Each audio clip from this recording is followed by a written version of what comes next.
which grew the most beautiful garden, full of blooming flowers, twisting vines, and the freshest of vegetables one could imagine. But the garden belonged to a powerful sorceress, and no one dared to enter.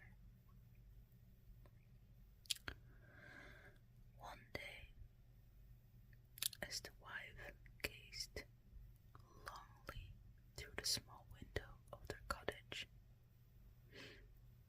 her eyes fell upon a patch of lush green herbs known as Rapunzel. If only I could taste just a little, she whispered. But the more she stared, the longer her craving became. She grew pale and weak, unable to eat or sleep. And her husband, desperate to save her, decided to risk it all. Late at night, under the cover of darkness, he climbed over the stone wall. The garden, the smell, he had it all. It smelled of earth, and the air was thick with magic. He plucked a handful of Rapunzel leaves, his fingers trembling, and he hurried home.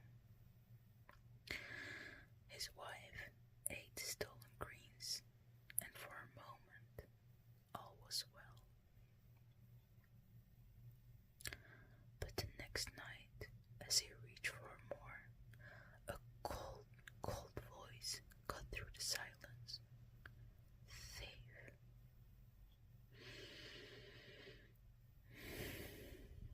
The husband turned to see a shadow emerging from the vines.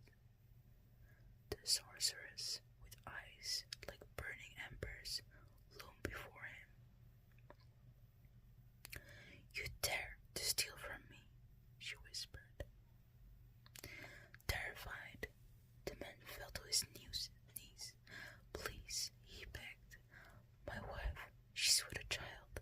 She was fading before my eyes, and I had no choice.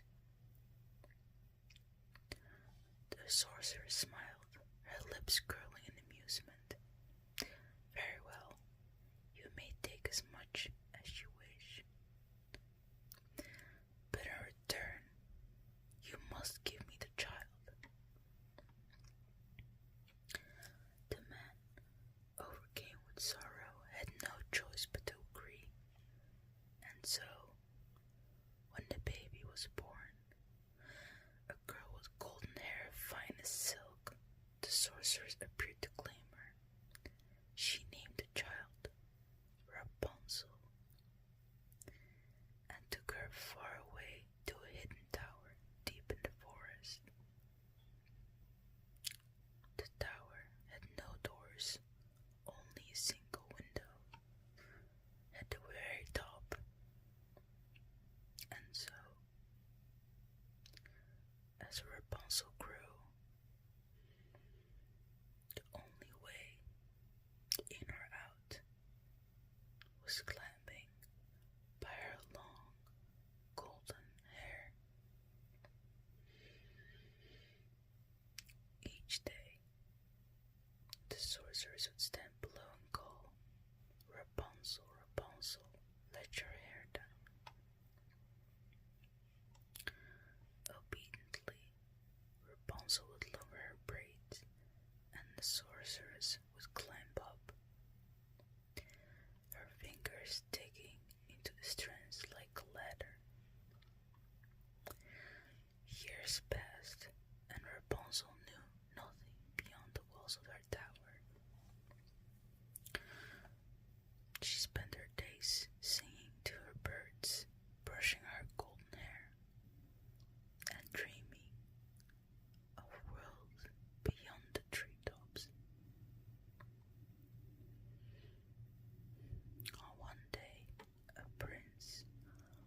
a song so sweet it made his heart ache.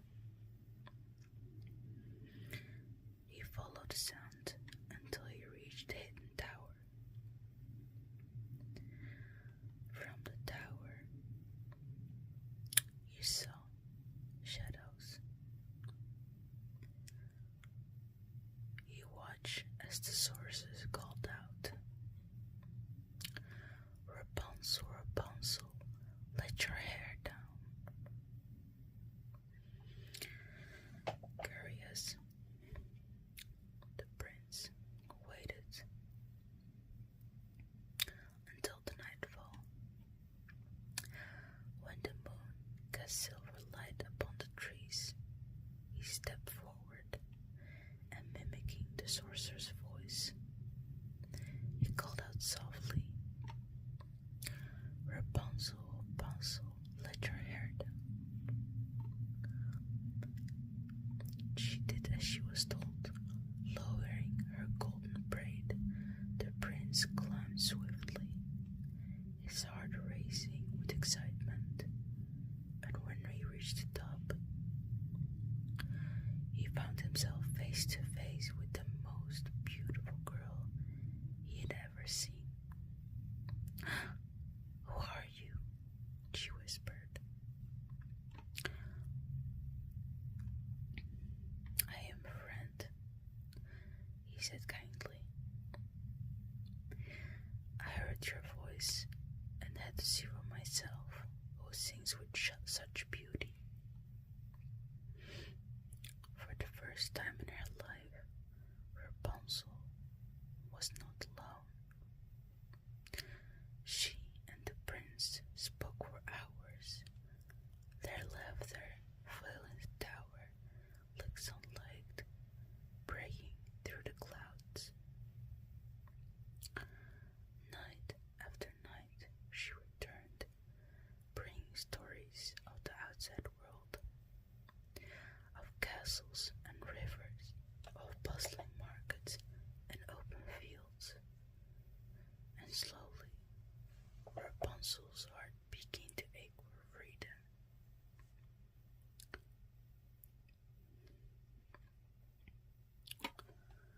Once evening, as the prince climbed up one more time, he brought a plan. "We must escape,"